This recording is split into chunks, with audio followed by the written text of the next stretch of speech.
I'd like to call this meeting of the Lambertsville Unified Board of Education to order at 7:03. You'd all join me in the Pledge of Allegiance.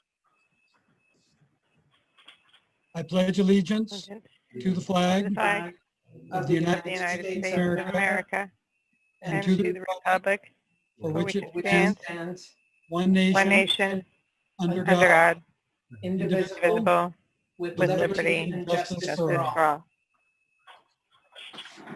You. Roll call, please. Ann Bonilla, Present. Colin Clements, Here. Sharon Lampel, Here. Stephanie Olson. Here. David Pombo, Here. Benita Jafendra. Here. Moving on to item 3, administering the oath of office to Ms. Stephanie Olson. It is my pleasure at this time to administer the oath. Stephanie, if you would raise your right hand and repeat after me. I, your name, I, Stephanie Olson, do solemnly swear I will support and defend do solemnly swear I will support and defend the Constitution of the United States. the the Constitution, Go ahead. the Constitution of the United States And the Constitution of the State of California and the Constitution of the State of California against all enemies, foreign and domestic, against all enemies, foreign and domestic, and that I will bear true faith and allegiance to the Constitution of the United States and that I will bear true faith and allegiance to the Constitution of the United States and the Constitution of the State of California, and the Constitution of the State of California, that I take this obligation freely without any mental reservation or purpose of evasion, that I take this obligation freely without any mental reservation or purpose of evasion, and that I will well and faithfully discharge the duties upon which I am about to enter. and that I will well and faithfully discharge the duties upon which I am about to enter. Congratulations, you're now one of us. Thank you. Welcome, Stephanie. Thank you. Congratulations, Welcome. Stephanie. Thank you. Moving on to item 4, approval and/or corrections to the agenda. Mr. President, we have one correction. We're requesting to move action item 10B, or is it the presentation on the San Joaquin County SELPA, the local plan. We would like to move it up to just before the committee reports as we have the special speaker, and we'd like to do that first with the permission of the board. Move to approve the agenda as amended. Second. Having a first and second, student preferential vote. Aye. All in favor? Aye. Opposed? Motion carries. So we will now have the presentation. Dr. Saylor is going to introduce our guest. Thank you.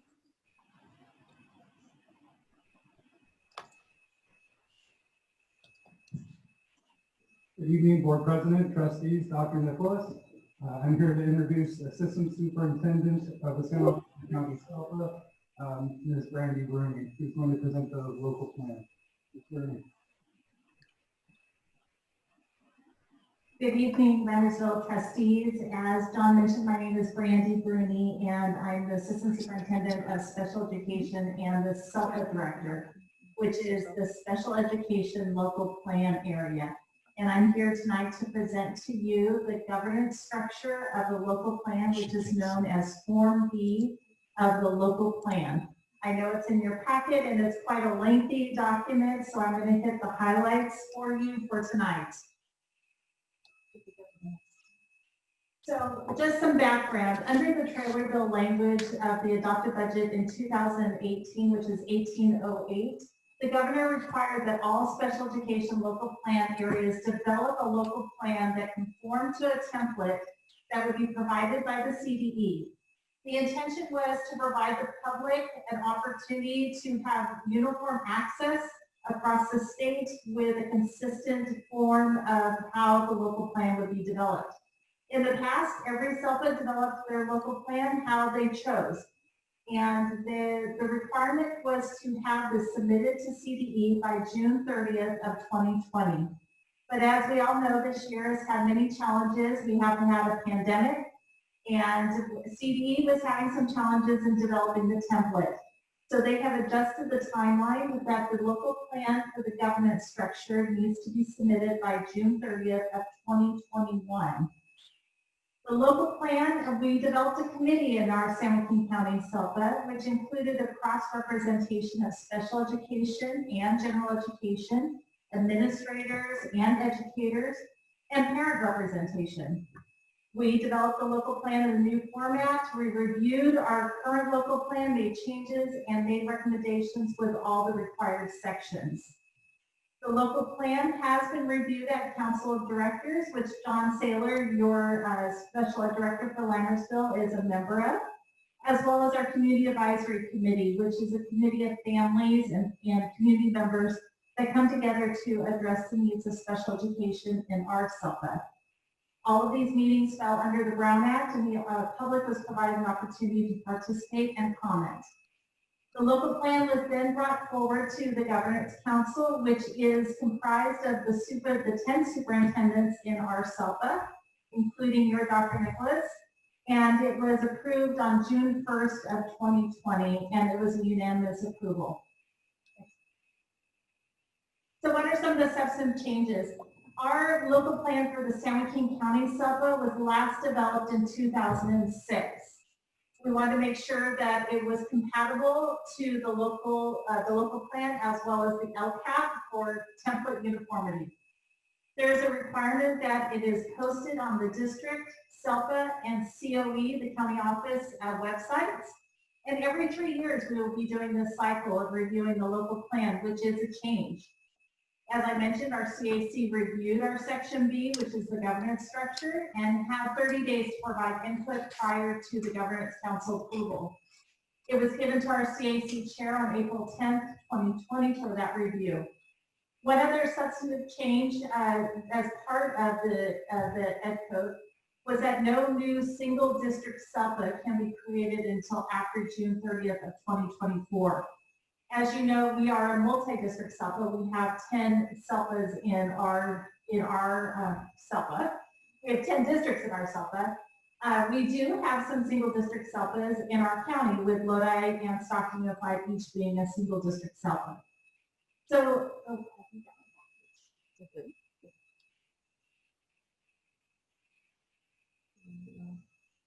Where do you want me to go?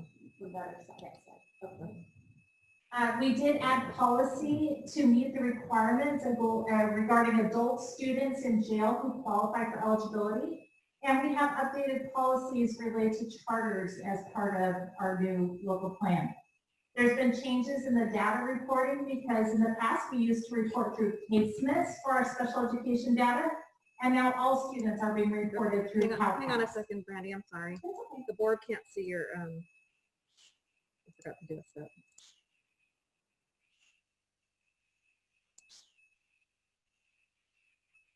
Were we here? Yes. Okay. So as I mentioned, we've made changes in the data reporting to reflect switching from CaseMIS to CalPATS. And we also updated our local plan to reflect the current funding model, which was changed about 5 years ago.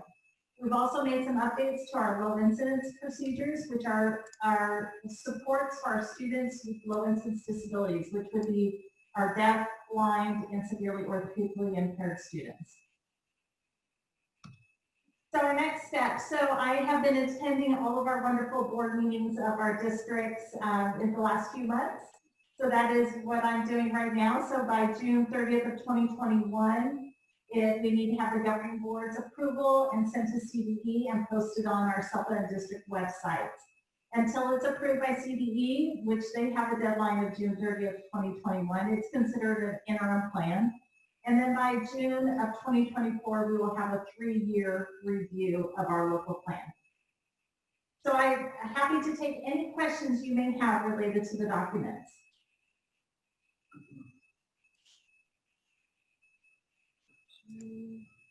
Okay.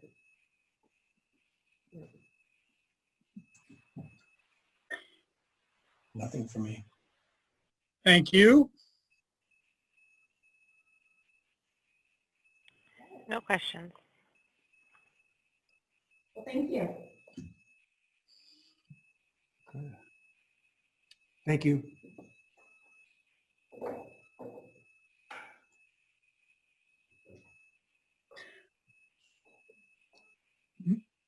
Moving on to committee reports. District Advisory Committee, Trustee Lampel. Nothing to report. Thank you.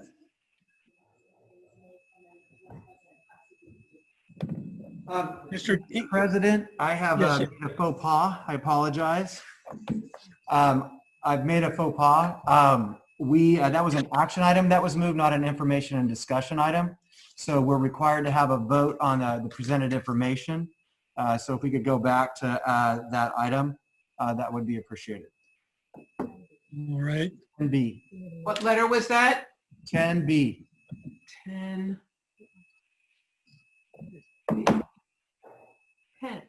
Move to approve 2020-2021 San Joaquin County SELPA local plan. I'll second that. Having a first and second, student preferential vote. Aye. Thank you. All in favor? Aye. Opposed? Motion carries. Sorry about that. No problem at all. All right, back to committee reports.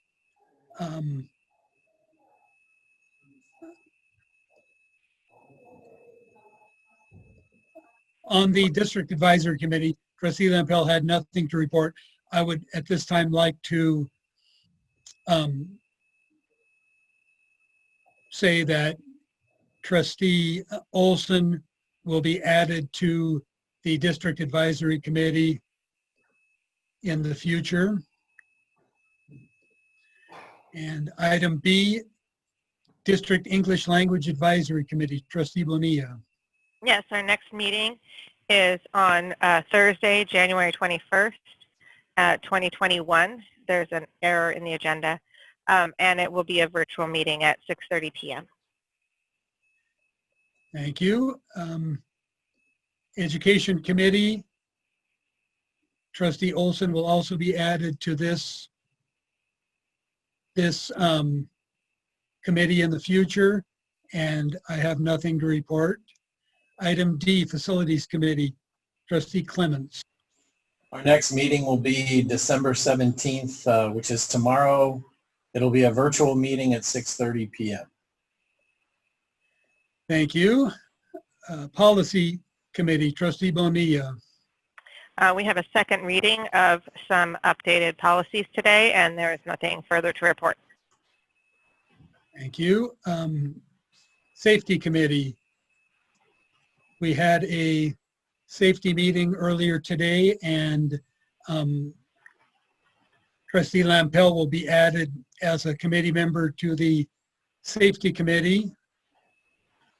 Earlier today, at the Safety Committee, we discussed the safety plans for the district as well as each individual site and safety moving forward with COVID-related issues. We had presentations by staff from all the sites saying what their safety plans now include. Is there anything you'd like to add, Trustee Lampel?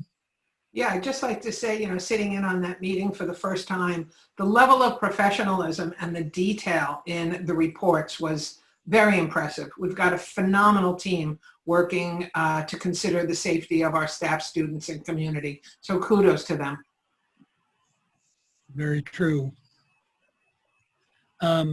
Moving on to item G, Wellness. We had a Wellness Committee meeting last week where many of the same topics were discussed as far as wellness with COVID-19 and how our campuses are dealing with wellness. Also, we had a presentation about mental health and bullying, and I think staff has it well under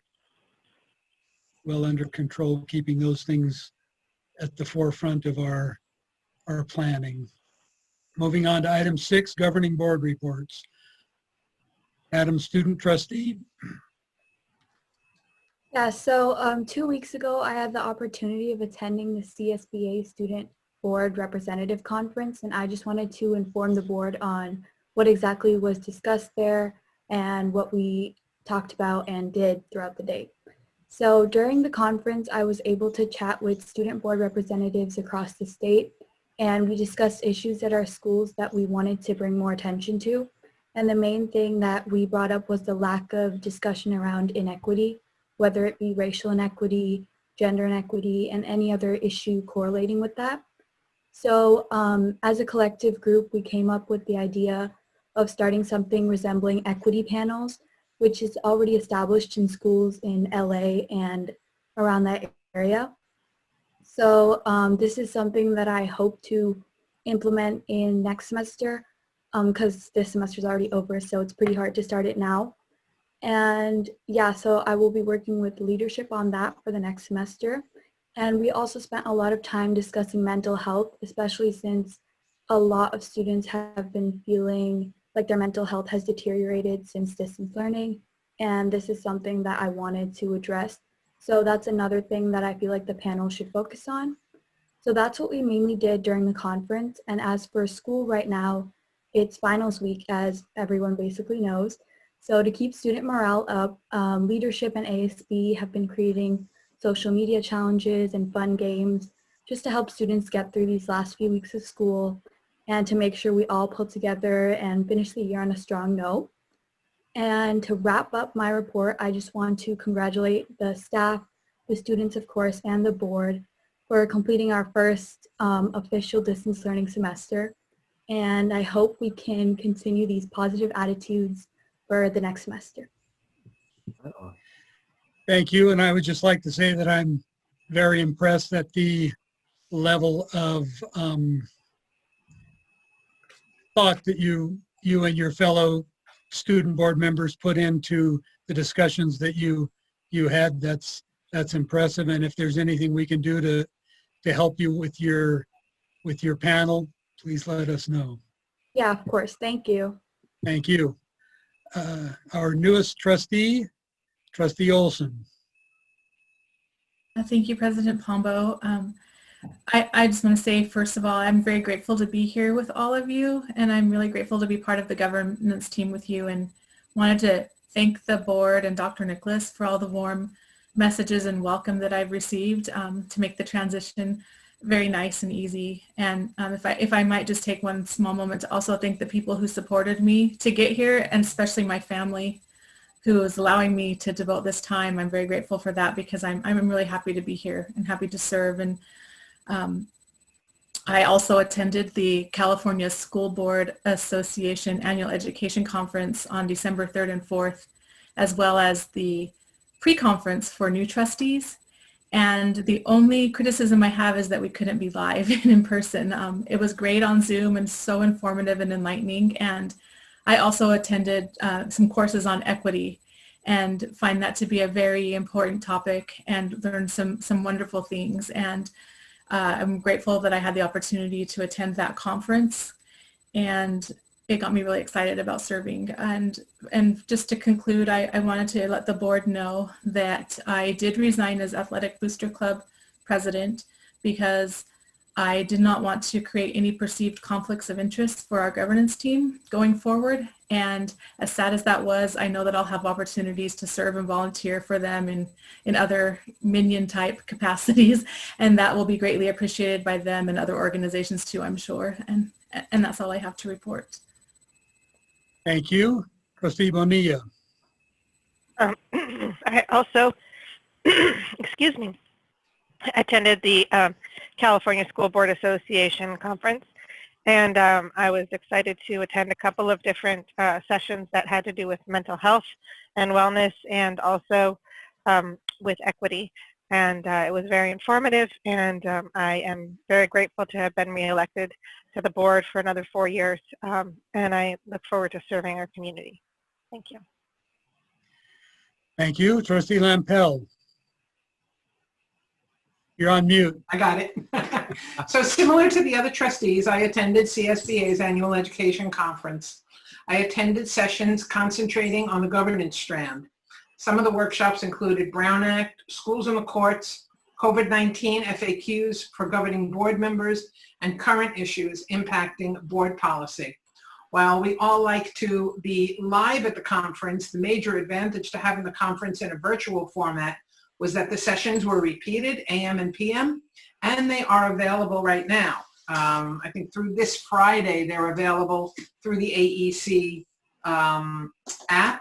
And after that, we can get to them, I think, till the end of January on the website for CSBA.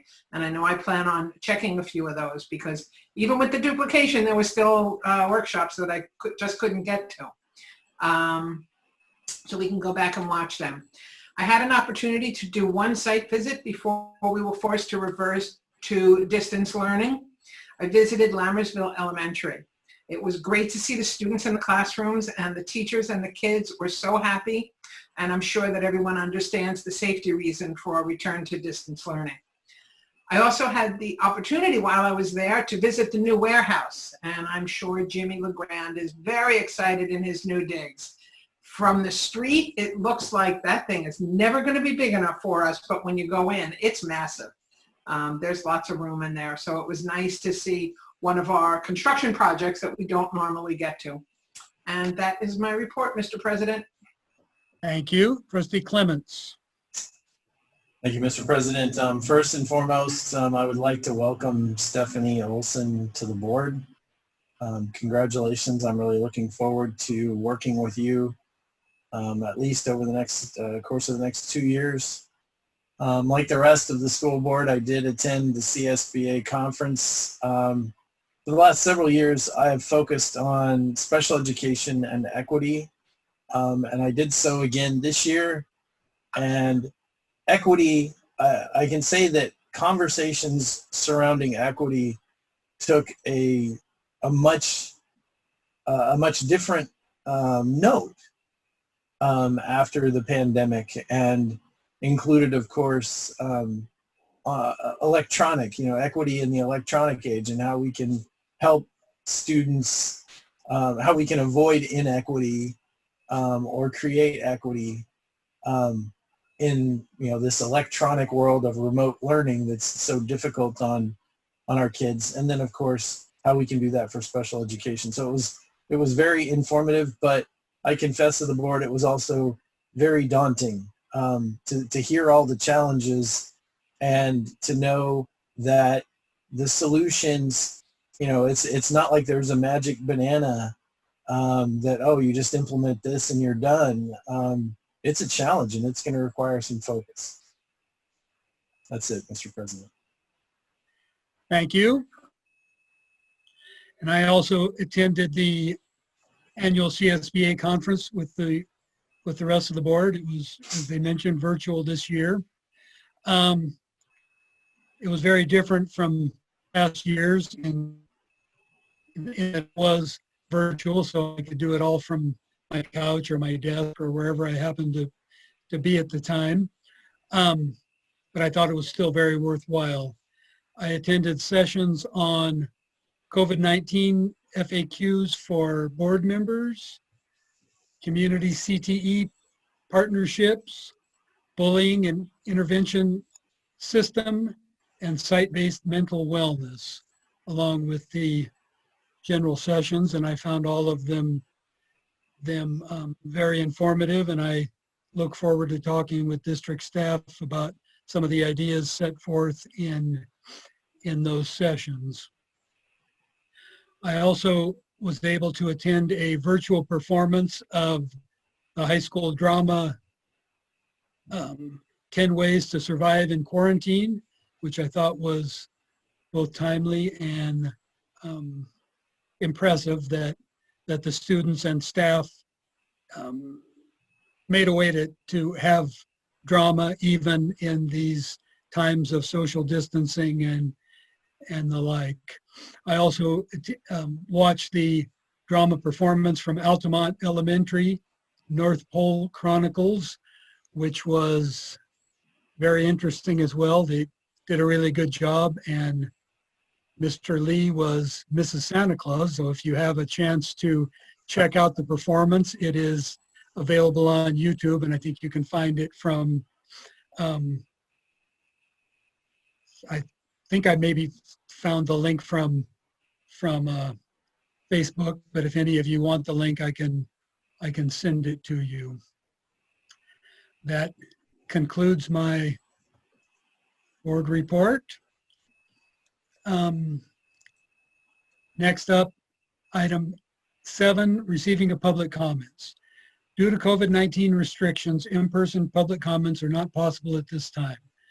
Persons wishing to make comments may use the virtual speaker card that is linked from every agenda, and your comments will be read during public comment portion of the meeting when the appropriate agenda item comes up. Superintendent Nicklaus, are there any public comments? Mr. President, there is one comment. It's from Myra A. And it states, schools are essential. And that is all the public comment. Thank you.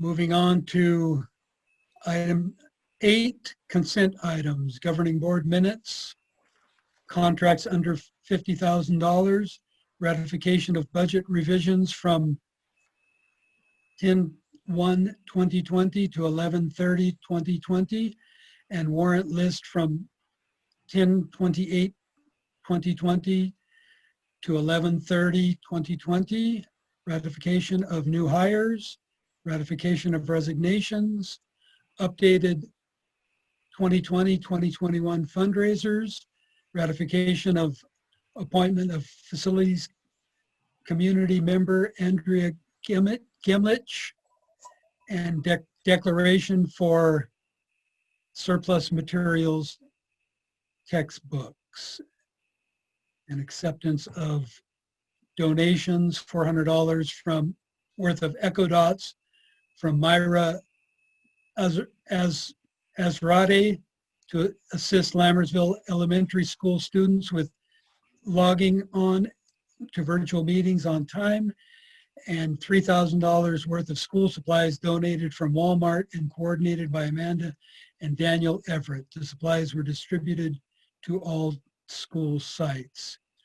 Would any board member like to pull any of those items for further discussion, or can I entertain a motion? I just wanted to comment on letter G and welcome Andrea Gemlich to our Facilities Committee. Thank you. And I will move approval of consent items as presented. Second. Thank you. Having a first and second, student preferential vote. Aye. Thank you. All in favor? Aye. Opposed? And if Trustee Lampel would like to do the honors?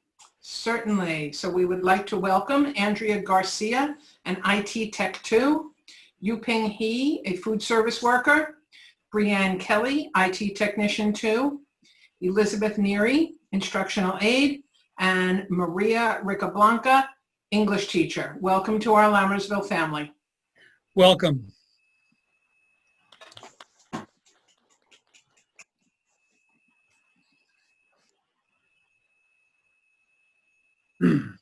Item 9, District Administrator Reports. Superintendent's Report. Dr. Nicklaus? Yes, I just have a couple of items. First, we were pleasantly surprised when someone sent forward to us 2 pieces of information tied to the same good data. One is a periodical sent out by Redfin, which is a real estate company, and that information was also presented in an online periodical, SF Gate. But in it, it ranked the top 10 hottest neighborhoods or communities in which people are moving into, and ranked number 10 was our great and beloved community of Mountain House. But further making it fun to read, there were a couple of quotes I think the board would appreciate. One of them states, and I quote, "The school district known as one of the most highly rated in the area is the main draw for most families." Mountain House was hot before the pandemic. Now it's even hotter. They want more space in the backyard, and Mountain House offers that for a much better price. Plus, everything is new and modern, and the local high school looks like a college. So I won't read all of the little quotes in there, but I think it's neat to know that that people pay attention to our community at a broader and broader scale, and that's just another piece of information I thought everyone would appreciate. It's nice to be in a top 10 list when it covers the nation. And just for clarity, that is top 10, number 10 in the nation. Is that correct? That is correct. Lake Tahoe was number 1. But it was also kind of I get to live in my retirement destination early, whereas in our case, ours was a community for families, and so we did well there. The second piece of information is I wanted just to kind of review an update to the board. We said that we would do a mid-year review of waiting list candidates to move from LBLA to hybrid and hybrid to LBLA. We've done a significant analysis and deep dive, and what I can report to the board is 2 things. Is one, we'll give a more detailed report in moving the date out for when we bring kids back into the later part of January. That sent a few things in motion in terms of the AR function of bringing in additional staff. So we want to be able to make sure that the information we give out is accurate. But in a nutshell, staff was able to figure out a way to solve nearly everyone's request on the waiting list. So first of all, we had, and I'm speaking specifically to grades kindergarten through 6th grade. And so we had 2 things to solve simultaneously. So what I can tell you is as we get to the winter holiday, we had 3 positions at Cordis being filled by long-term subs. That had been the case since the beginning of the year. We prioritized filling those positions first as part of this exercise, and we have filled 2 of those positions presently, and 1 is in the process of being filled. So with those 3 positions filled, we turned our efforts to the requests of people who would like to switch their program mid-year, and those folks have been on the waiting list. What we were able to do is to identify a similar process that we did at Cordis for the second half of the year for those folks that are requesting a program shift. We were able to handle all of the kindergarten requests without having to bring on additional staff. And so what it looks like is if we were to be able to move kids around, that seems like a simple process until you start to create a lack of balance amongst teachers' classroom numbers and school sites.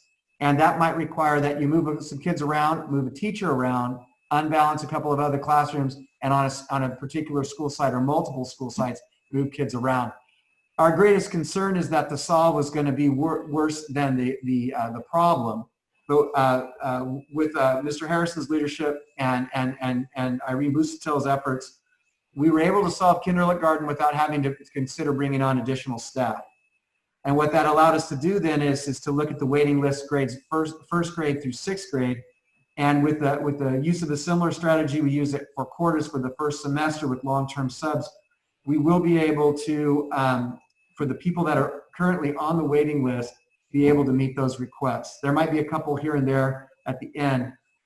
So that's what I can report to the board is we feel confident and that we have the funding to support that strategy.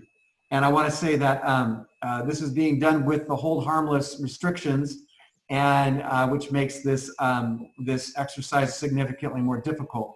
So I want to thank our staff for what they're doing and how they figured this out.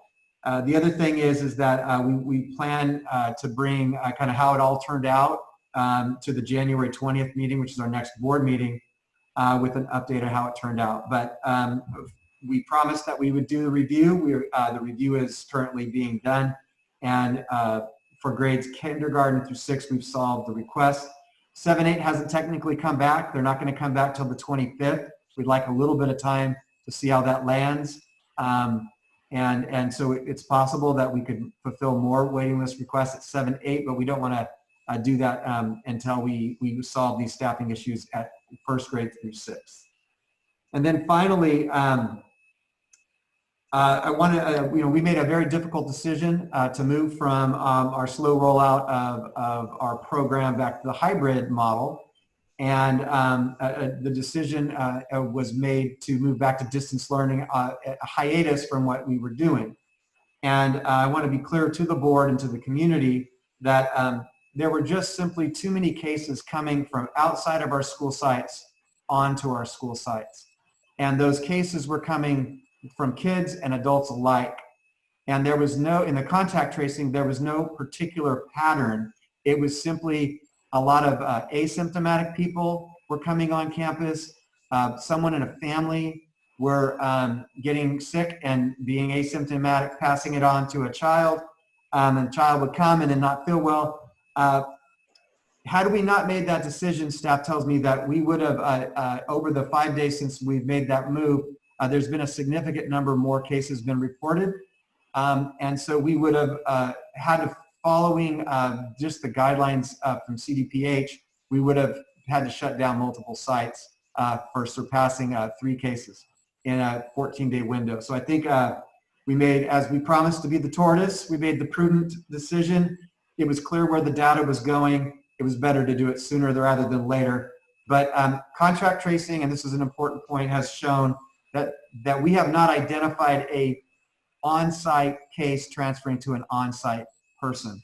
That all of the cases reported to us through contact tracing were traced back outside of the campus, and they came from an outside source onto campus. And Mr. President, that is the end of my report. Thank you. Item B, enrollment report. Mr. President, Yes. if I may, I apologize. I meant to speak to this in governing board reports, but here's probably a good time. And forgive me, I'm sorry. It was announced in the news that California has a surplus for education because the pandemic apparently did not hit quite as hard. That's great news. And as I understand it, the district is working, and hopefully the PACER with CSBA is working to, appeal to the state government that the first place that they put that surplus is to schools that like Glamorsville, that increasing enrollment creates a situation where hold harmless actually harms us desperately. If there is a board resolution we can do, if there is, I'm happy to dial for dollars and call Eggman and the various state senators and assembly people.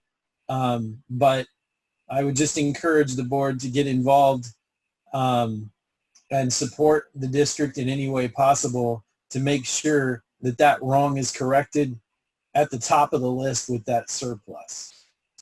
Definitely.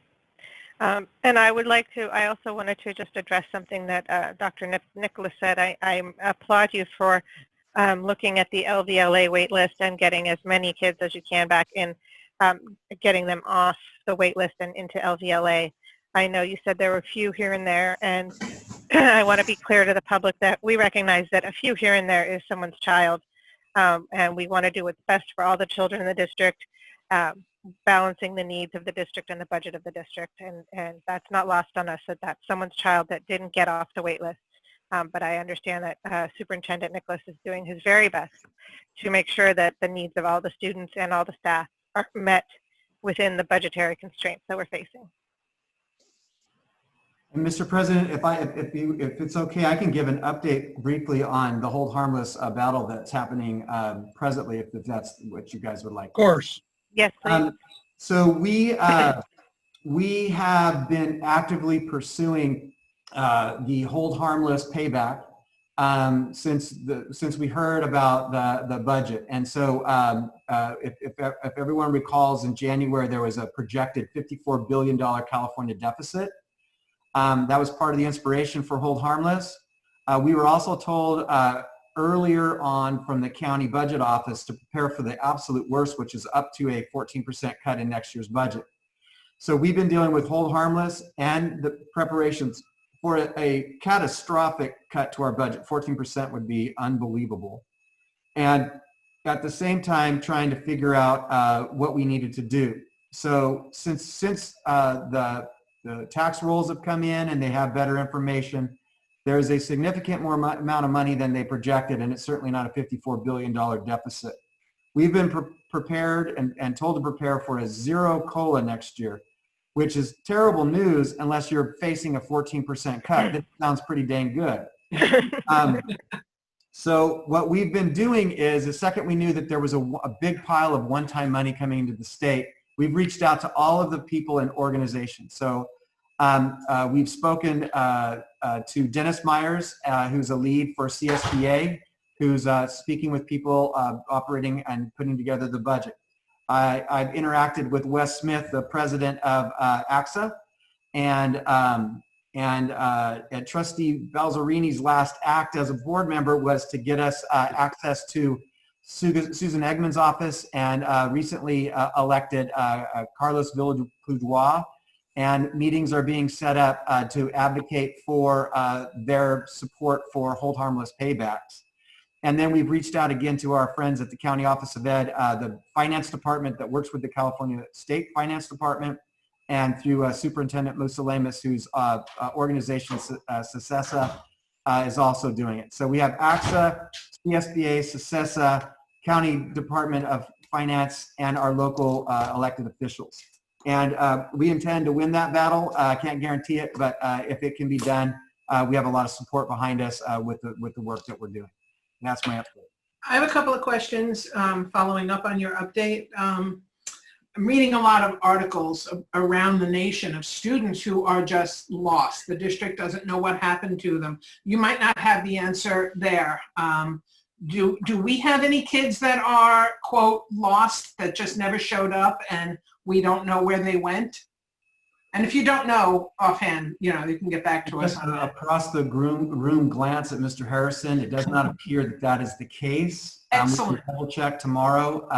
Because of the Hold Harmless and all of the, remember we created 2 districts at the K-8 level, and really a significant program at the high school, and then the high school program. So we've had to keep track of kids. So I think we've got a pretty strong command of each individual that's enrolled. Great. Double check. Just to follow up on the closing of school, there was a report that came out today that was not surprising.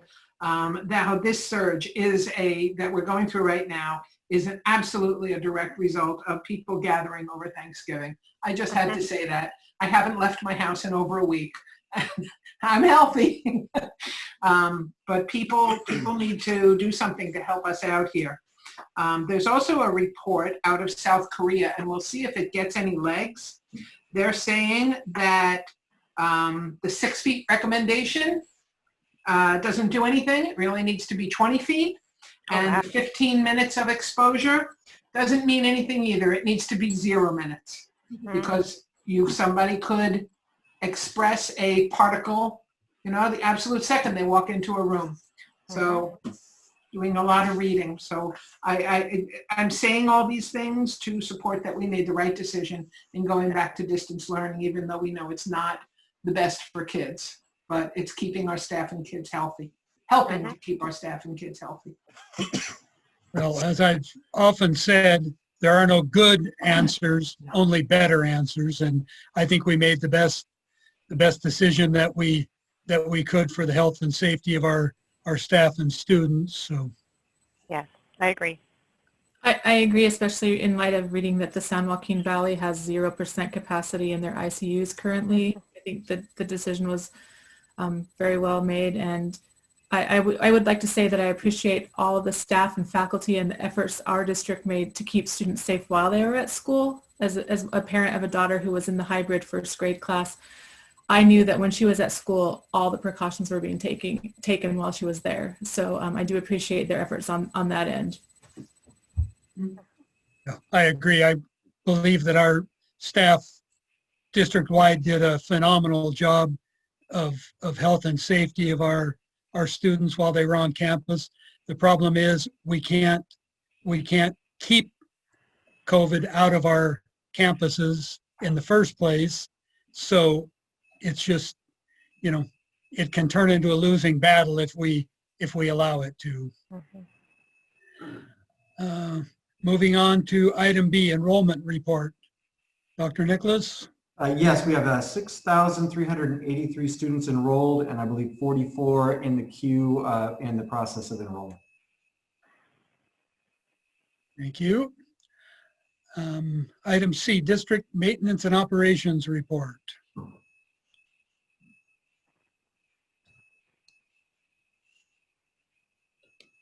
Good evening, Board President Waldo. Good evening and welcome. Grant. The custodial staff is working on daily cleaning and sanitization of the schools and restocking the PPE supplies that are being used at the school site. Staff has been very flexible as the switch to back to distance learning has occurred, and it gives us a little time to get on campus, do some more cleaning, and restock PPE supplies. The operations staff is working on deliveries, delivery of tubs of disinfecting wipes to grades 3 through 5, and delivery of donated school supplies to all school sites. We got 6 pallets of materials from Walmart, and they're finishing up the deliveries this week to the school sites. The maintenance staff is also working on work orders.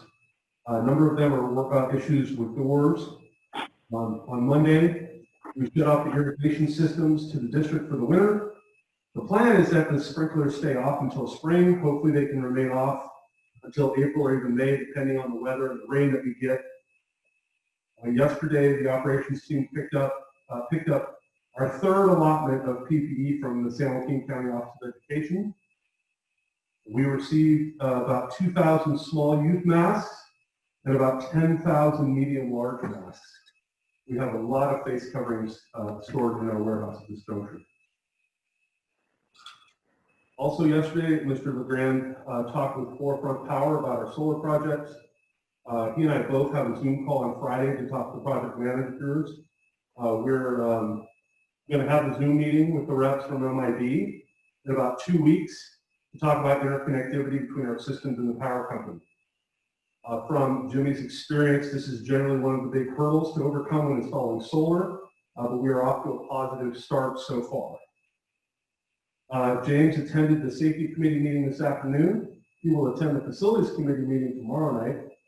He has a lead custodian meeting scheduled on Monday, the 21st. Agenda topics are winter break site plans, work areas and responsibilities for daytime and evening staff. Thank you. Any questions? I would just like to thank Mr. Director LeGrand and his staff for keeping our sites clean and safe. You're welcome. Thank you.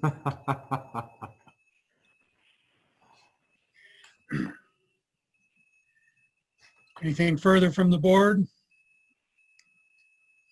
Moving on to item 10, action items. Consider approval of 2020-2021 inter and intra-district transfer requests. Do I have a motion? I move to recommend. Go ahead, Ann. I recommend approval of the 2020-2021 Lambertville Unified School District inter and intra-district transfer requests presented herein as of 12/2/2020.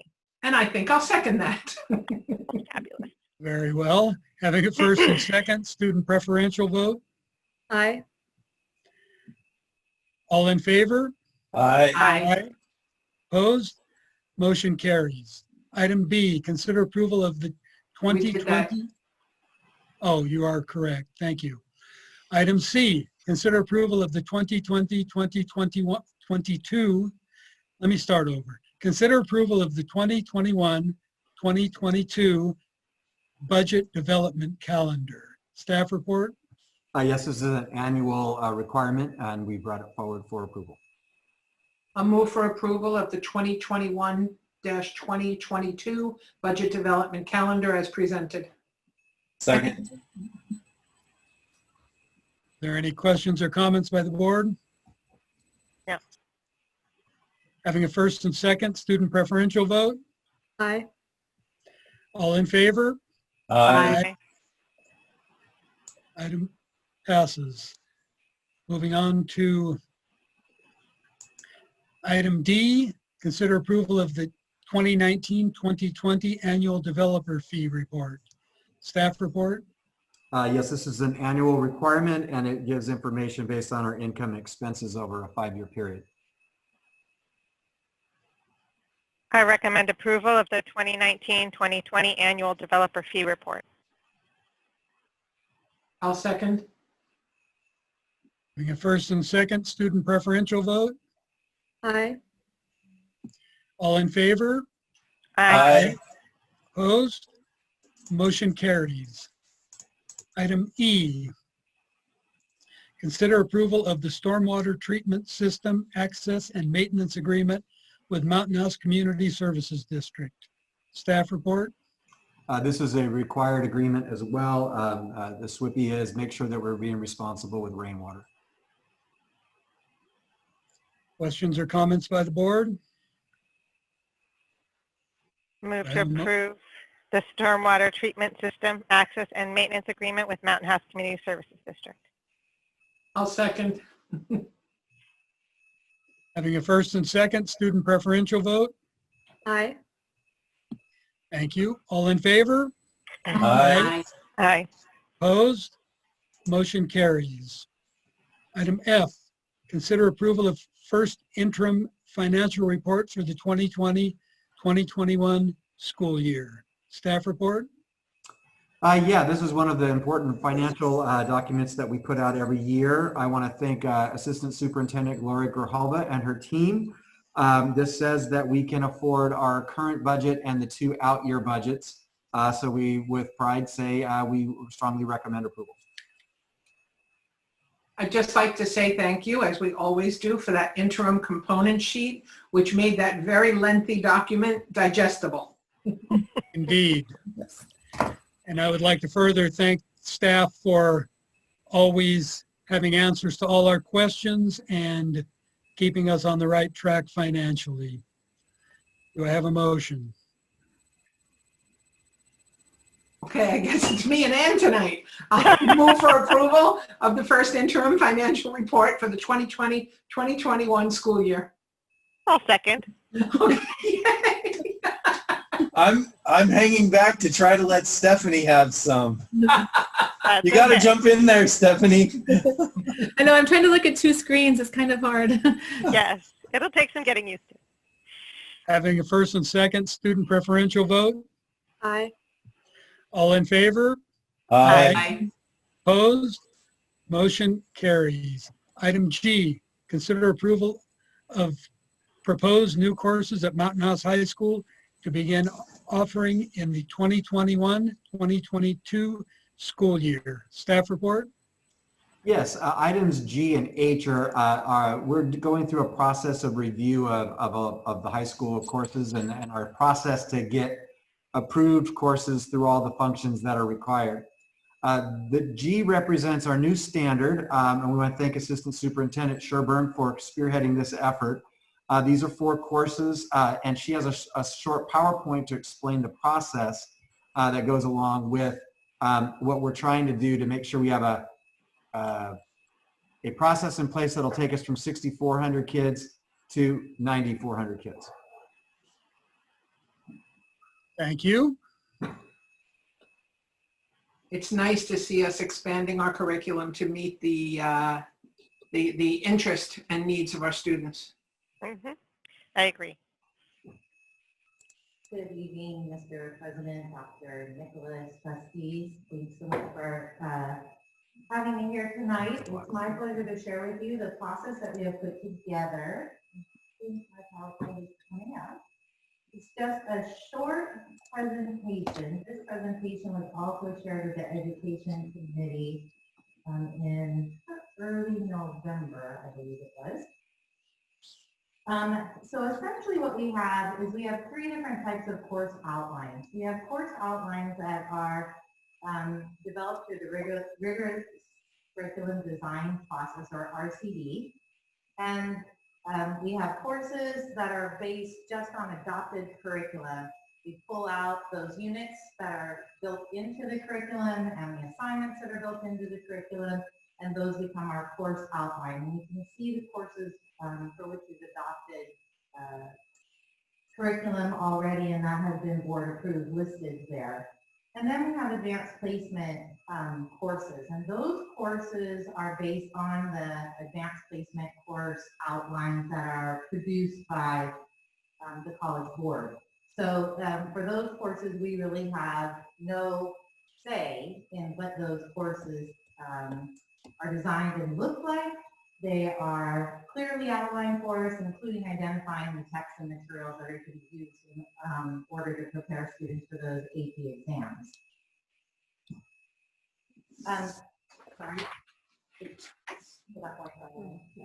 The adopted curriculum base right there, those are what I will be referencing when you get to item H, just to be clear. So the RCD course process, since these are teacher developed, the way this started is prior to opening the high school, teachers were trained in the RCD process and how to identify standards, how to develop course materials and projects, and how to pull that together to create these solid course outlines. Then the principal would review those course outlines and approve them and look at them and submit them to the college board for UCHG approval as appropriate, which most of them are. Then those would go on and into the high school process, and the teachers continue to refine those courses and make some adjustments over time, like good teachers will do. They develop common assessments, and that's an ongoing process as well. But it's a quite rigorous, intentional, collaborative process between teachers. So when we're looking at adding new courses, at this point in time, we decided, we needed to really get a solid process in line, regardless of which way the courses are developed, whether through the RCD process or adopted curriculum or dictated by the advanced placement. We want to make sure that we have a really solid process. So at this point, we have the high school teachers proposing a course to their site-based leadership council. The leadership council then determines which courses they want to recommend and move forward. And then the teachers will write full course outlines at that point in time. The high school administration would review those and make any necessary adjustments. And once they're satisfied, submit those to the executive cabinet. The executive cabinet then reviews all of those course outlines and selects based on considerations of meeting our district goals, additional costs, and do we have ongoing costs that we need to make sure that we are financially able to afford, and the capacity within the master schedule and section allocations, which again is a budget and staffing consideration. And then after all of those considerations, determine which ones will we continue to recommend moving forward with. So that is the process that we are now taking to move forward with for all new courses, which is item G on this agenda.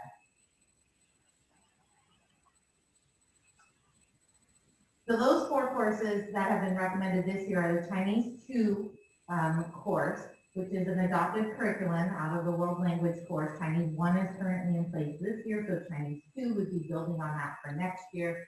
We suspect that we'll have capacity to perhaps be able to move forward with Chinese 3 in the future year out, and that course would also come through this process then. And the other 3 courses that are there are financial management, media arts 2, media arts 3, are RCD developed courses, and those are part of our CPE pathways, and they are part of fulfilling and expanding those pathways so that we have a full pathway program to offer.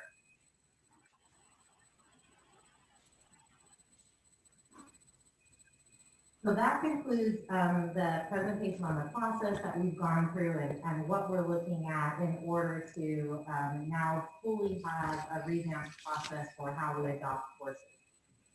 Any questions?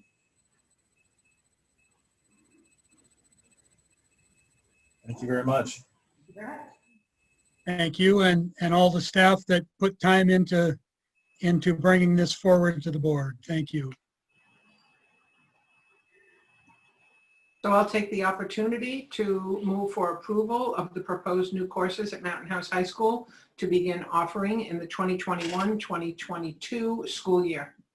Second. Having a first and second, student preferential vote. Aye. All in favor? Aye. Opposed? Motion carries. Item H, consider approval of curriculum-based course outlines at Mountain House High School. I think we covered this, so if I have a motion. Move to approve curriculum-based course outlines at Mountain House High School. Second. Can I comment before we vote? Wow, look at the length of that list. I'm so excited to see so many career technical courses that are developing there. Mr. President, I would like to pull the 1st, 3rd, 12th, 18th, and 22nd bullet point out for discussion. I'm kidding. This is great. He hasn't lost his sense of humor. This is fantastic. Indeed. Very impressive. Having a first and second, student preferential vote. Aye. All in favor? Aye. Opposed? Motion carries. Item I, consider approval of 2020-2021 Local Control Funding Formula, LCFF, budget overview for parents. Staff report? Yes, with COVID having such an impact on education, the annual LCAP was put aside for what was board approved called the Learning Continuity Plan. One of the component parts of the Learning Continuity Plan that was different from the LCAP, the Local Control Accountability Plan, was this budget piece. And because it wasn't in the continuity plan, we were required to come forward with this part of LCFF, which is the budget part. So it's our recommendation to approve this budget overview. Am I correct in assuming that this is a template from the state and we just fill in the boxes? That is correct. So if it's still confusing for some people, it's not our fault. I will move to approve the 2020-2021 LCFF Local Control Funding Formula budget overview for parents. Second. Having a first and second, any further discussion? Student preferential vote? Aye. Thank you. All in favor? Aye. Aye. Opposed? Motion carries. Item J, consider approval of second reading and adoption of updated board policies and administrative regulations. Staff report? No, this is for Trustee Olson. We do a two-step process for board policies and administrative regulations. This is the formal adoption of a set of BPARs that have gone through a review screening. And I'll piggyback on one of my colleagues. I'd like to pull 1, 7, 9, and 10. I'm kidding. Sorry, Colin, you started.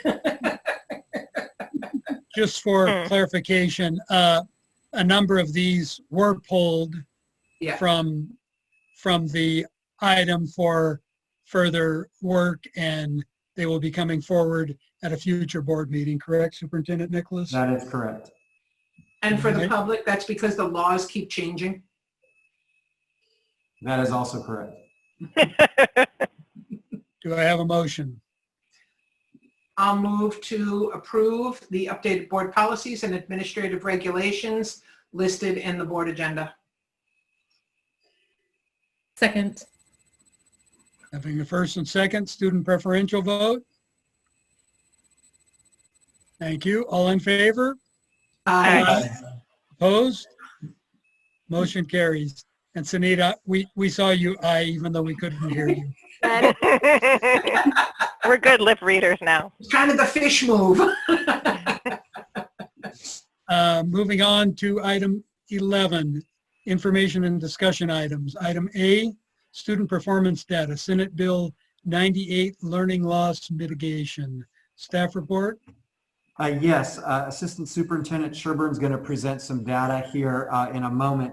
We're fulfilling two requirements here. One is our own internal requirement that we like to present information and data to the board and community of our progress, but also with Senate Bill 98, we have to do a public expression of learning loss mitigation and how the district's handling it. So Assistant Superintendent Sherburne will present the data. Thank you. Welcome, Assistant Superintendent Sherburne. Good evening again. Thank you so much. So tonight, I'm going to share with you data from several sources to help us monitor how students are doing and the potential learning loss that happens with the closures of schools in the spring, the obvious schools being closed during the summer, and then coming back in our distance learning and / hybrid learning models. So the first one is to review fall MAP data. MAP is a national assessment that's given across the country, and we've been giving it for several years. We give that test 3 times per year in the fall, winter, and spring. Fall is shortly, a couple weeks into the school year is when we administer that test. This test, when I looked at the data, was comparing how did our students in the fall 1920 school year do as compared to the students in the fall 2021 school year to give us a sense of overall district performance. It's an unmatched cohort, so it's not student to student. And the data source that I use is looking at what percentage of students are projected to need proficiency on state testing as it would be defined at the end of the year based on their performance at that point in time. In general, that data didn't look too bad. 2nd through 5th grade is a little higher, 6th through 12th grade broken out on a separate test is a little bit higher, and a projection of about 81% of students on track for passing the SAT. In reading, and then 63% in math. So that's not looking too bad. When I look at it at individual sites levels, we saw that Portis and LVLA, which are both new this year, had slightly higher scores than the other school sites. All of the other K-8 sites looked like they had a learning loss. But remember that both Portis and LVLA pulled students off of the campus. So knowing that in general, overall across the district, it looks like it's flat, it's a pretty good assumption that some of the higher ability students have moved into LVLA or Portis, and that is the impact of that perceived learning loss on a school site is really just the movement of students around campus, it looks like. Overall, looking at comparing the unmatched cohort, it looks like there might be about a 6% increase in reading ability and a 1.5% increase in math overall. I will say that the national data is saying that while it looks like there's a 1.5 to 2 months learning loss in the reading for most across the country, in learning loss, and that in math it looks like there's 4 to 5 months of learning loss. So our scores using this same test are looking different when we look at it through that lens. We're looking like we have not experienced learning loss at this viewpoint of it. However, then I can also run a report where we do matched student to student cohort data. And when I look at that data, the picture changed quite dramatically. So I take student A and I say, how did student A perform in the winter, January of 2020? And how did student A compare in the fall when we just recently tested? And did it look like there was learning loss? And in fact, it showed that a large percentage of our students have learning loss when we're looking at those exact individual students compared to themselves over time. 44% of those students showed learning loss in reading and 43% showed learning loss in math, so relatively equal amounts. When we think about why that might be, though, some of that is probably actual learning loss potentially. Some of it could perhaps be just a lack of practice and that learning comes back really quickly, similar to what we would have called the summer slide. And then some is actual loss, but the student was high already. So now instead of being at the 98th percentile, they're at the 95th percentile. Well, they're still an extremely high student, so it's not significant. We know that some students didn't take the test seriously, so we don't know what the real learning loss would be. And we know there's also some natural variation in score, so it indicates a loss, but it's 1 or 2 percentage points. So that might be attributed to a natural variation. We'll also note that on this data, we did not have all students take the test, and in part that's because we're on distance learning. So all of this assessment is being done remotely, which is also another important factor to consider when we're thinking about how students are performing. At the time, we have a total of looking at students that would have tested in January versus students that would test in fall. There's a total possible student count of 6,558 students. Only 4,228 of those students actually had matched scores. So some of those students didn't test, some of those students moved out, and some of those are new enrollees. So the data is not entirely complete. We have to take it with a grain of salt. So math, of course, is only one measure. To give us a better picture, we always look at multiple measures. One of those for the high school is looking at the DF rates. We only have Q1 data at this point in time. In general, 12 to 14% of all grades that have been given at the high school for that Q1 are D's or F's. And that's pretty consistent across every grade level, which is good to see that we don't have a large variation anywhere there. It's also pretty consistent across all of the subject areas, with the exception that world language has about 20% D's or F's. So that would be something for us to look at a little bit. And also a little bit of an outlier is that math and PE have a slightly less. So glad to see that, especially in the area of math. Percentage with only 8 to 10% having F's in those two areas. So we also looked at the data saying, so how many students had 1 or more D's or F's? And that data is fairly consistent between last year and this year. And we're comparing Q1 of 1920 to Q1 of 2021. They both have roughly 33% of the student population having 1 or more D's or F's.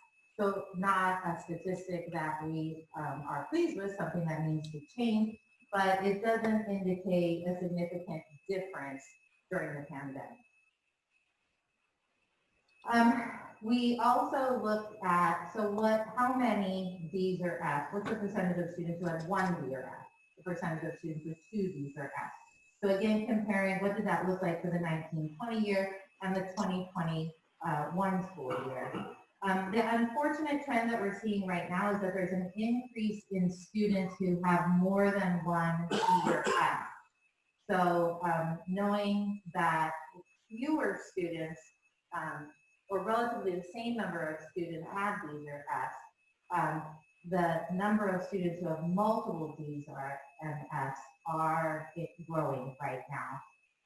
An outlier when we're looking at this metric is that in our Black student population, in the prior year, 50% had at least 1 D or F, and this year that has dropped by 30% to only having 20% have a D or F. So that population is really surprisingly, pleasingly surprising us with their performance.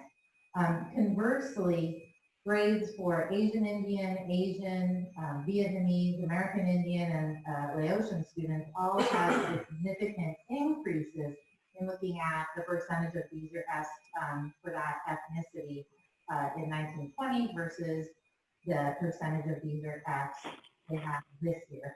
So that those populations are struggling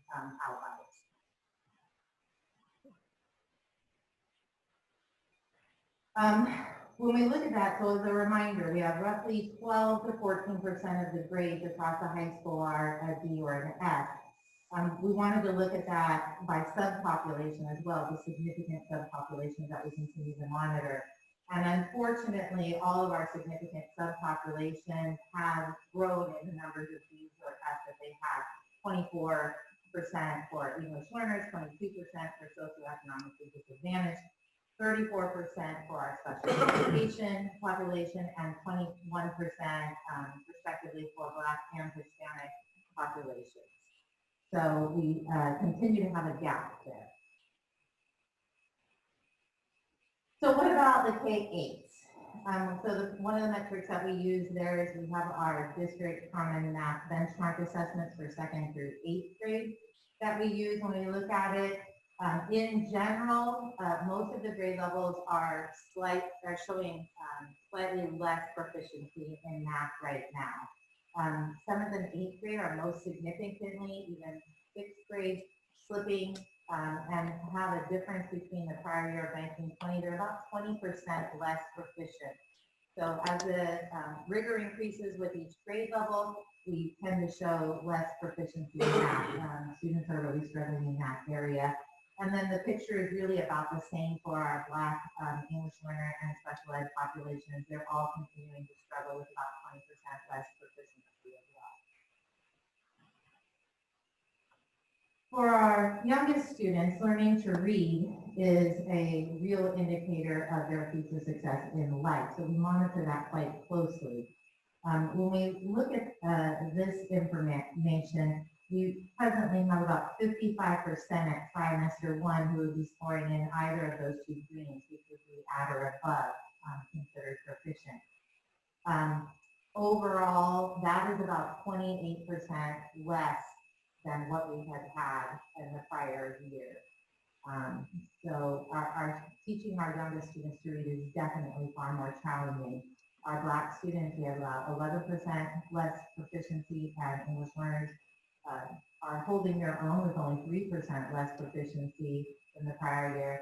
And our special ed students are struggling greatly with 20% less proficiency than they had in the prior year.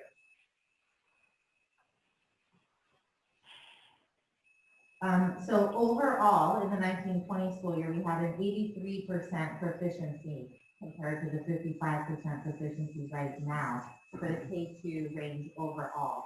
We also wanted to look at that for the kindergarten grade level on its own, the 1st grade grade level on its own, and the 2nd grade grade level on its own. And there is still roughly a 20 to 30% decrease in proficiency at each grade level, with kindergarten really being quite challenged with their early learning. We do have to note that, again, this test is being given remotely as all of our testing is being done. This is especially hard to do remote instruction. Imagine trying to do remote assessments. So the reliability of the data is a little bit different.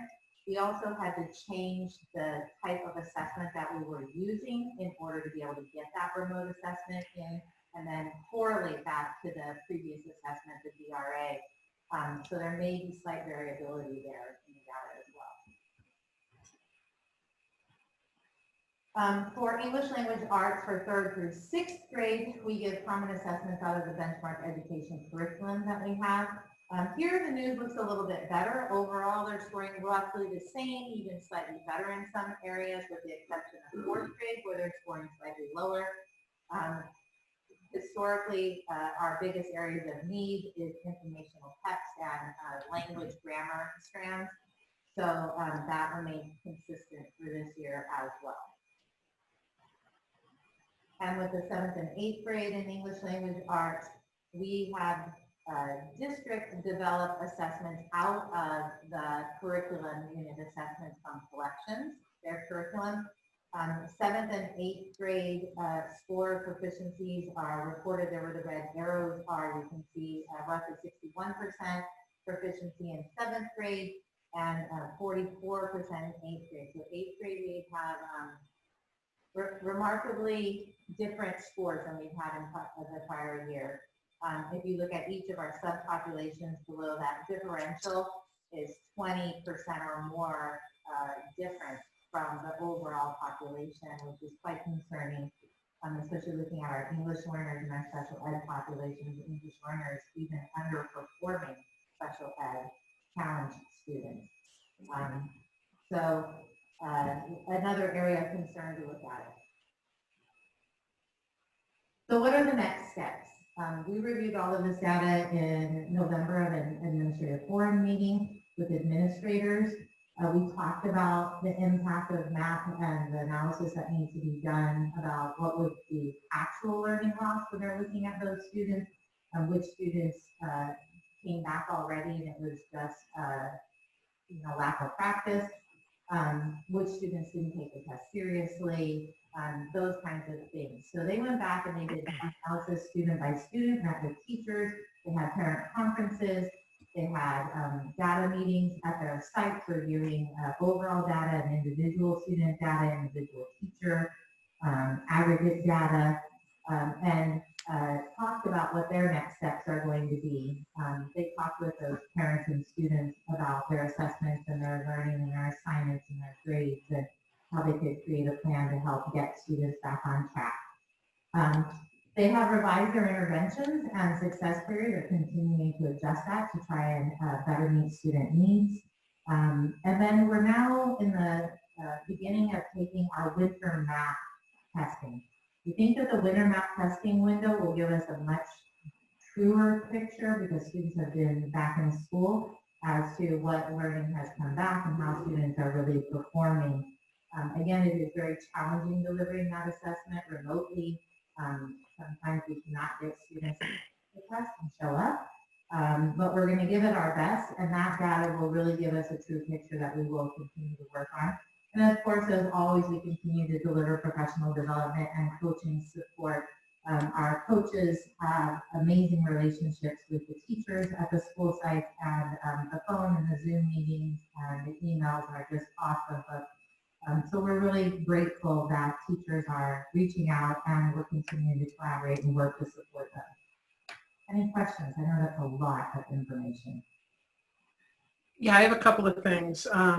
First of all, I just want to say this goes to prove that for most students, there is no replacement for a teacher face-to-face in front of children. I just had to get that out. Do you know, and you may not have it there with you, what is our usual passing point on the SATs? Because this was anticipated 81% in reading and 63 in math. How far off is that of our norm? I would have to look that up. Okay, okay. And I also wanted to make a point. I spoke to a friend of mine who is a superintendent in a high school district, and he said over 40% of all high schoolers' grades in his district are on track for D's and F's because distance learning just doesn't work for everyone. So that's all. Thank you, Heather. Thank you. Further questions or comments by the board? Yeah, go ahead. I just had one question. On your data, did you happen to look into whether the amount of attendance a student had and their participation in their Zoom classes mitigated any of the learning loss? I was just curious because I know some students might not be attending all the time and struggling to attend, and I was wondering if that was a factor in some of the loss we're seeing. Well, most certainly I can tell you that I'm sure it is. At the district level, aggregating that together, we don't pull a comparison between those. We really don't have the capacity to do that. But at the site level, when they're starting to look at students who are not performing where we would like them to be, they pull all of that data together and look at it and certainly have conversations around attendance and any other factors that might be contributing to learning loss. In general, though, the attendance numbers are slightly up from last year, and they were significantly up the first 2 months, and it's kind of filtered down a little bit. We believe that the move on the LVLA hybrid wait list will bring those numbers up a little bit. When you're at the 97, 98 percentile, it takes a big move to get those numbers up because they're pretty high already. But I just wanted to give that, I just got that data a couple days ago. And I just wanted to echo what Trustee Lampel said too, that this just definitely shows the value of the teacher. And I applaud I just want to give a shout out to the teachers, because teaching over Zoom is difficult. I don't even know how you go about classroom management, because I have one child at home in first grade that I try to keep on Zoom, and it is not easy for me even to keep her on Zoom because she's at home. That's her safe space. So I just wanted to say thank you to our teachers, and thank you to all you're doing to try to assist the teachers and make this as successful as it can be during these times. Absolutely, we've worked very hard. It's hard for teachers, it's hard for students, it's hard for parents. It's just a really hard time, but thank you. Trustee Clements, did you have something? I would echo what Trustee Balzerini and Trustee Olson said. This demonstrated some areas for focus, and I would like to hear more about the results, like what we implemented in a couple of months, in like 2 or 3 months, and how that's going, like what we implemented and how it's going to resolve some of the, I mean, understandable but still unacceptable learning loss. Mm-hmm. Yes, and I'll just add to that this, as a reminder, this is Q1, beginning of the year, and trimester 1 data. So we will have semester data because interventions have been happening already that really is not showing in this present set of data. So we'll have semester data, we'll have winter math results, really not very long off, which hopefully will give us early indications that the things put in place are already making a difference. I'm just saying I'll be looking forward to hearing it. Thank you. Thank you. And I'll give you a pass since you're not feeling well, but I don't think I look like Trustee Balzerini.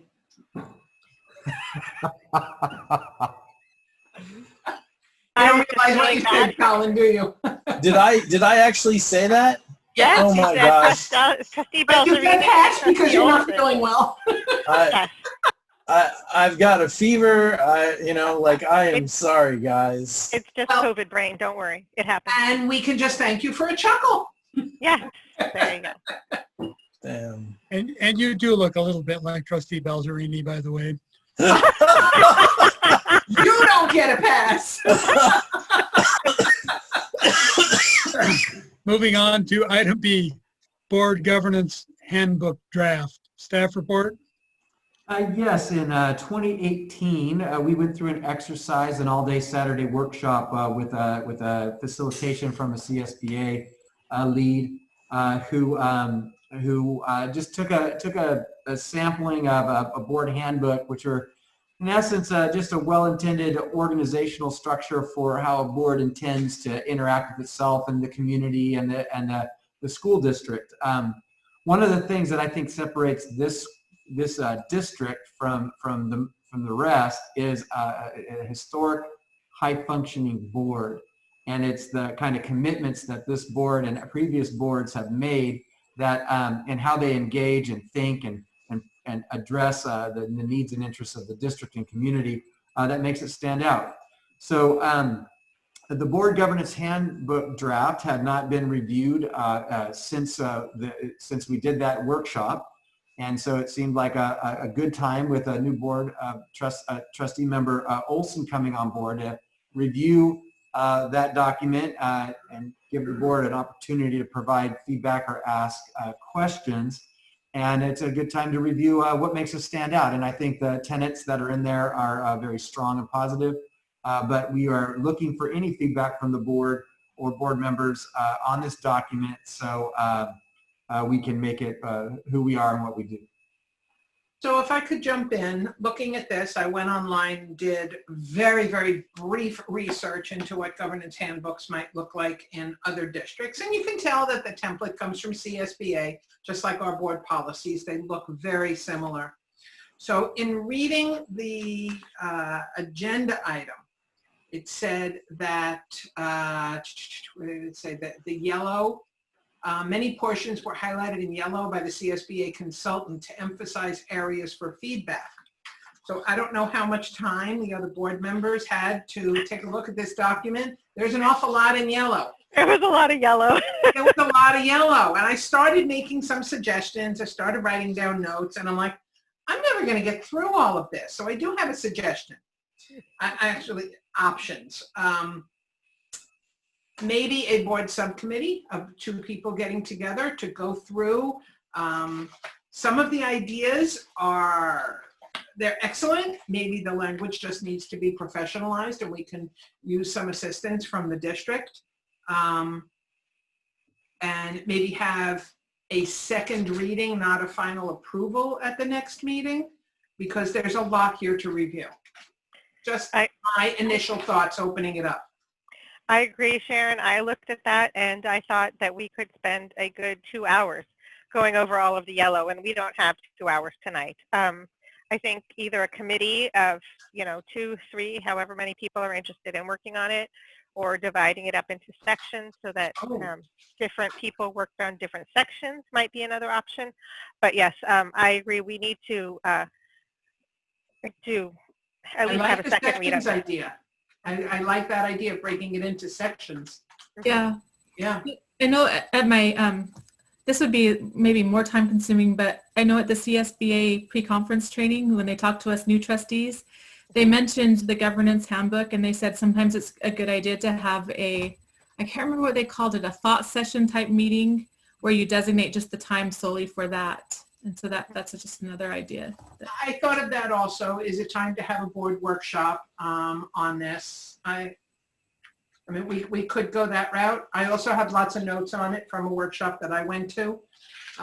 So I don't know how the board wants to proceed. I'm open to whatever the rest of the board, however the rest of the board would like to proceed with this. To answer Trustee Bonilla's idea, we can't have more than 2 board members on a committee without it being an agendized committee. So if we were going to have more than 2, we might as well have the whole board and knock it out in that fashion. We can break it up and give each individual board member a section to work on. We can give, there isn't an even number of people, so we couldn't have pairs of board members work on it, but there are different possibilities that we can do, or we could also just, each person could go over it and submit revisions or ideas and then kind of put them all together and see where we are. Well, there's 4 sections because the last one, looking at the table of contents, it's just the signature page. Right. I will take the signature page. Of course you will. Would the board need to break it up into sections and then feed it out and gather feedback? Would that assist? Sure. Yeah. Yes, that would be helpful.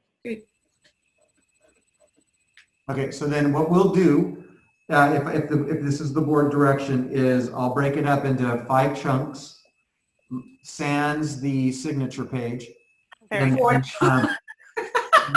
Darn, David. I can gather feedback from each individual board member's section, put it into one document, funnel it out, and get it to the board for the January 20 meeting.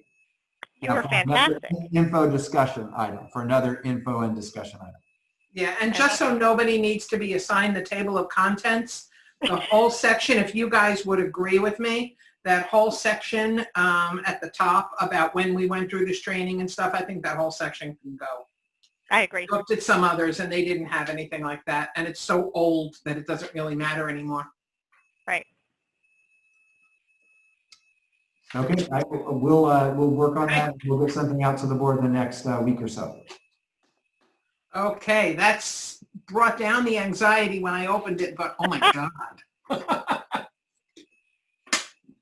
I thought, did they accidentally highlight too much? I'm with you, Stephanie. Who highlighted all of this? All right, moving on. Item C, indirect and direct cost term sheets. Staff report. Yes, I have some very good news for the board. This afternoon late, a long-standing, some would say too long-standing negotiation with a developer associated with neighborhoods A and B came to a conclusion. So if I could put up real quickly a reminder for the board and the community, the region that we're talking about, it'll kind of shed to light or bring to light the journey that we've been on to identify indirect cost term sheet terms and the direct cost term sheet terms for the building of Evelyn Costa School, which will reside in neighborhood A in College Park. So the first picture up here, you can see the dog ears A and B in the village there, and the school site will reside where the A is. It will educate the kids in the AB neighborhood, and it's important that the term sheets happen because unlike all of the other villages in our community, AB is less defined. It has its own unique story and a significant number of different people or individuals who have owned properties over time. So this is what the permit update looks like as of this morning for AB in terms of the building that's going on down there. And so you have a slow build out going on for a portion of neighborhood A. And so in order for us to start to build the school, we had to identify responsibilities and alike. So what the term sheets do is they identify for the developer responsible for neighborhood A and a little bit of neighborhood B funding mechanisms.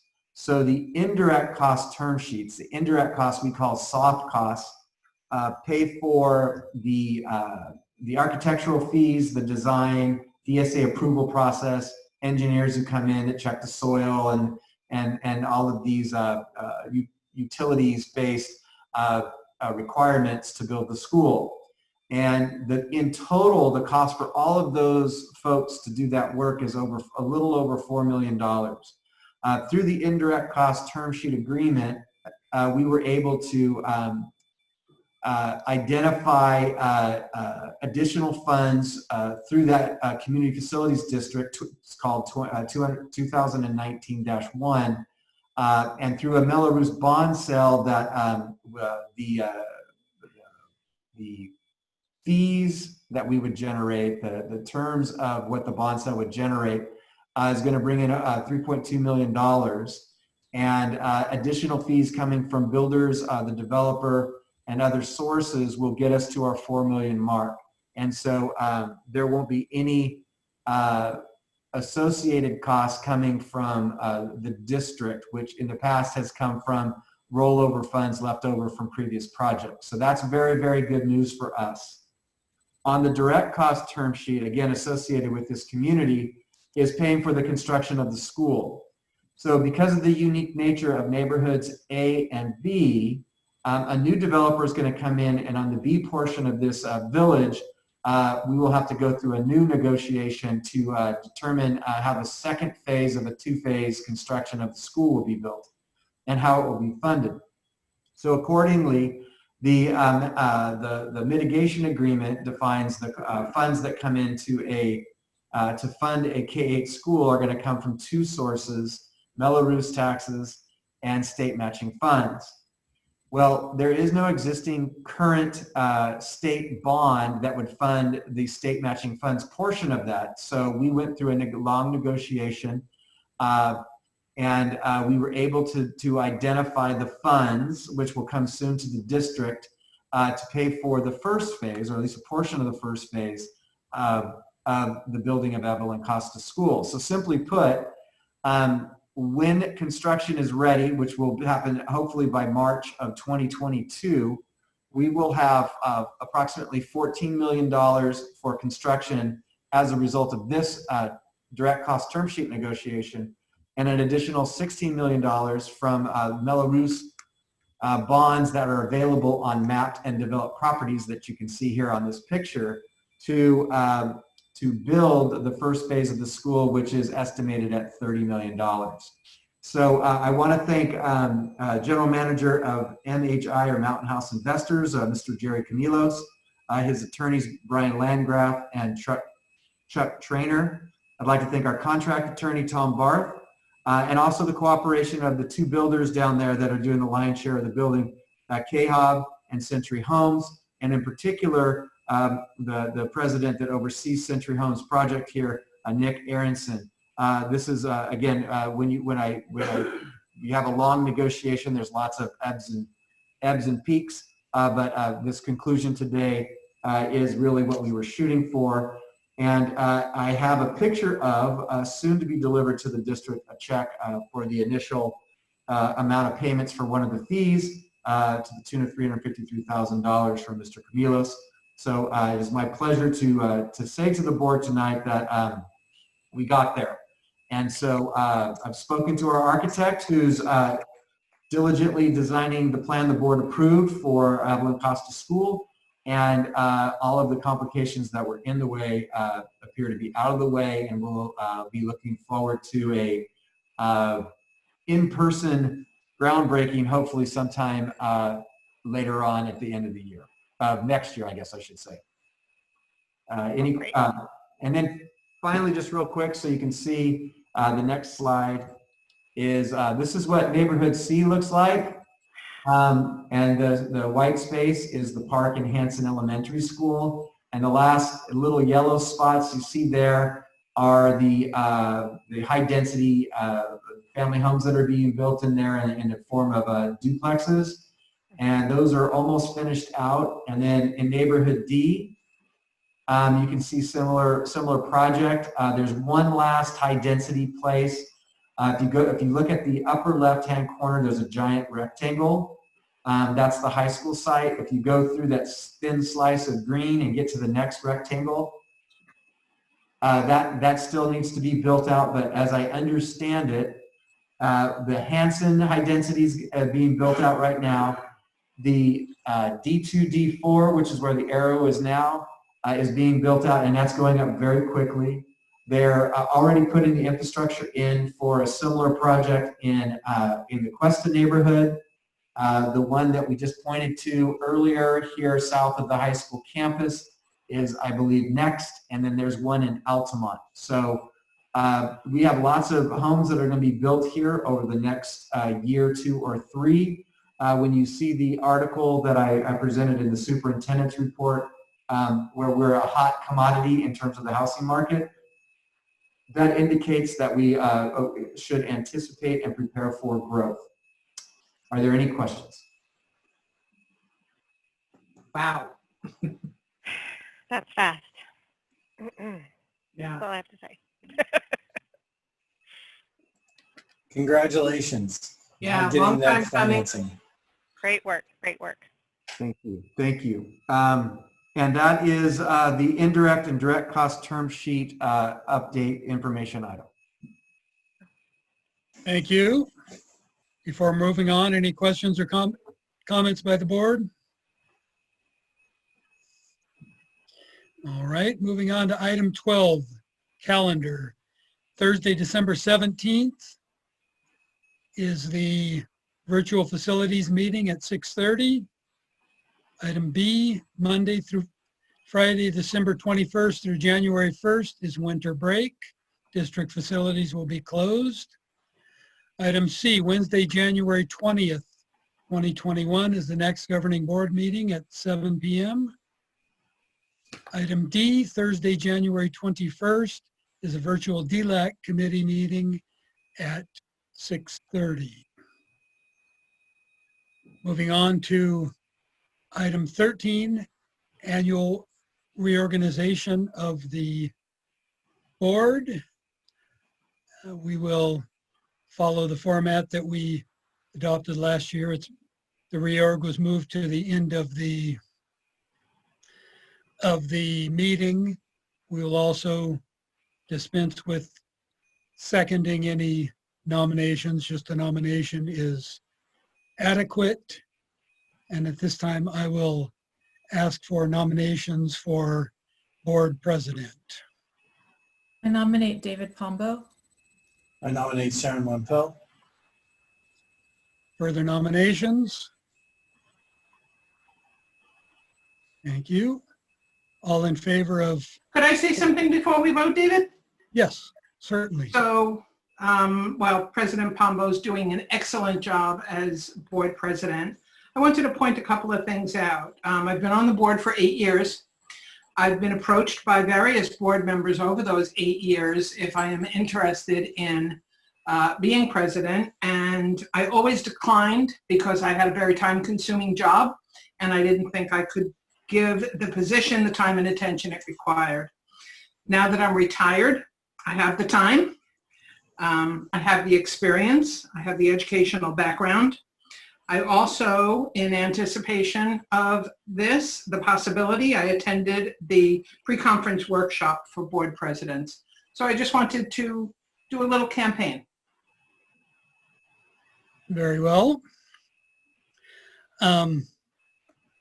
All in favor of Trustee Pombo? Aye. Aye. Do I have to vote too? No.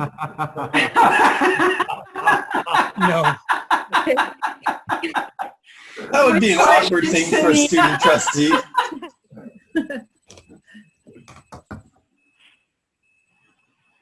All right, all opposed? Nay. Nay. Nay. All right, all in favor of Trustee Lampel? Aye. Aye. Opposed? Nay. Nay. All right, nominations for board clerk. I would like to nominate Trustee Bonilla.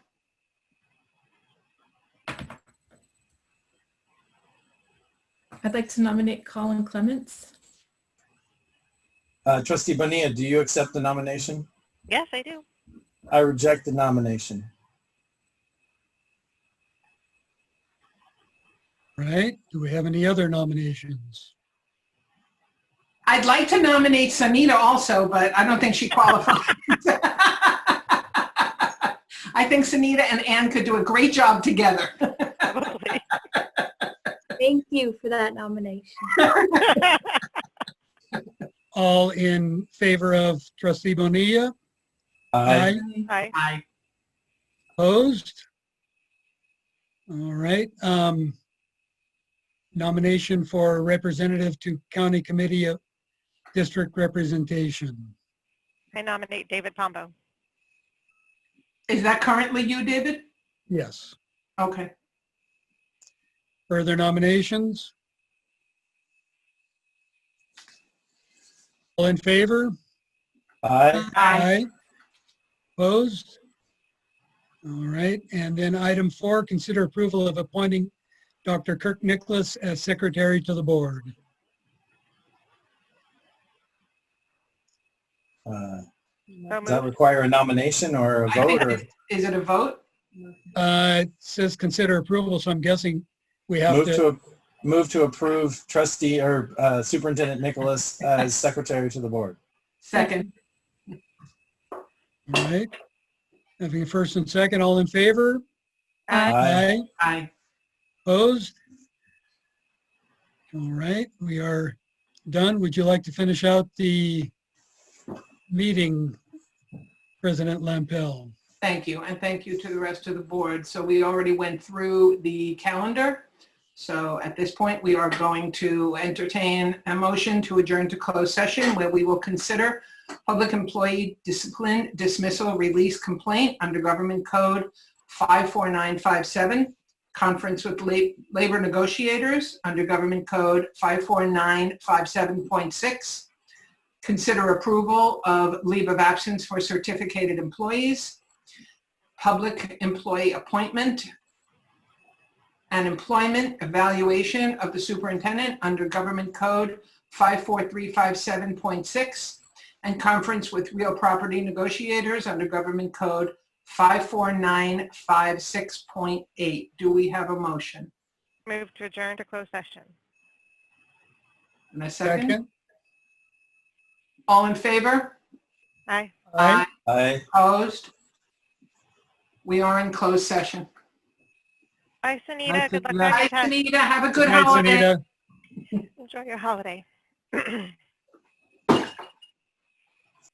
President Lumpel reports the following action from closed session. Closed session item C. Number 1, consider approval of long-term leave of absence for certificated employee 130440 from 010621 to 060421. The board took action on the motion by Trustee Clements and seconded by Trustee Pombo to approve long-term leave of absence for certificated employee 130440 from 010621 to 060421 by the following vote, 5 ayes.